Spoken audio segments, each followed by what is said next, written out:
ಕಾರ್ಯಕ್ರಮ ನಾನು 2-3 ದಿವಸ ಹಿಂದೆ ನಮ್ಮ ಡಾಕ್ಟರ್ ಮಧುಕರ್ ಸರ್ ನನ್ನ ಆತ್ಮೀಯ ಸ್ನೇಹಿತರು, ನನ್ನ ಹಿತೈಷಿಗಳು ನನಗೆ ಅವರು ಒಂದು ಫೇಸ್ಬುಕ್ಕಲ್ಲಿ ಒಂದು ಪೋಸ್ಟ್ ಹಾಕಿದ್ರು. ಈ ರೀತಿ ಚಿಕ್ಕಬಳ್ಳಾಪುರದ ಎಷ್ಟೋ ಜನ ವೃದ್ಧರು ಮತ್ತು ಅಶಕ್ತರು ಈ ಕೊರೆಯೋ ಚಳಿಯಲ್ಲಿ ನಿಜಕ್ಕೂ ತುಂಬ ಕಷ್ಟದಲ್ಲಿದ್ದಾರೆ. ಅವ್ರಿಗೇನಾದರೂ ನಾವೆಲ್ಲ ಸೇರಿ ಸಹೃದಯರೆಲ್ಲ ಸೇರಿ ಏನಾದರೂ ಮಾಡ್ಬೋದಾ ಅಂತ ಒಂದು ಪೋಸ್ಟ್ ಹಾಕಿದ್ರು. ಯಾರಾದರೂ ಇದ್ದರೆ ಏನಾದರೂ ಒಂದು ಹೆಲ್ಪ್ ಮಾಡಿ ಅಂತಲೂ ಹಾಕಿದ್ರು. ನಾನು ಆ ಪೋಸ್ಟ್ ನೋಡಿದ ತಕ್ಷಣ ಡಾಕ್ಟ್ರಿಗೆ ಫೋನ್ ಮಾಡಿದೆ. ಡಾಕ್ಟ್ರ್ ಏನಾದರೂ ಮಾಡೋಣ ಅಂತ ಹೇಳಿದೆ. ಅವರು ಒಂದಷ್ಟು ಜನಗಳನ್ನ ಆಲ್ರೆಡಿ ಗುರುತಿಸಿದ್ರು. ಮತ್ತು ಅವ್ರಿಗೆಲ್ಲ ಮಾಡೋಣ ಅಂತ ಹೇಳಿದ ತಕ್ಷಣ ಆ ಬ್ಲ್ಯಾಂಕೆಟ್ಸು ಎಲ್ಲಿ ಸಿಗುತ್ತೆ, ಏನು ಸಿಗುತ್ತೆ, ಅವರೇ ವ್ಯವಸ್ಥೆ ಕೂಡ ಮಾಡೋದು.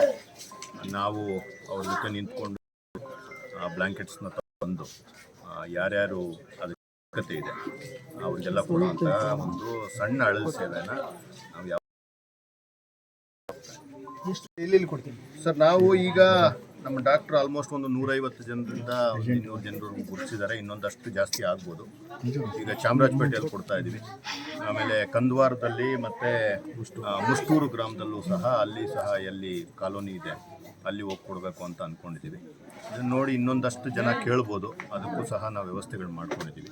ಅವ್ರನ್ನೆಲ್ಲ ರೀಚ್ ಆಗೋ ಅಂಥ ಒಂದು ಪ್ರಾಮಾಣಿಕ ಪ್ರಯತ್ನ ಮಾಡ್ತಾ ಇದ್ದೀವಿ.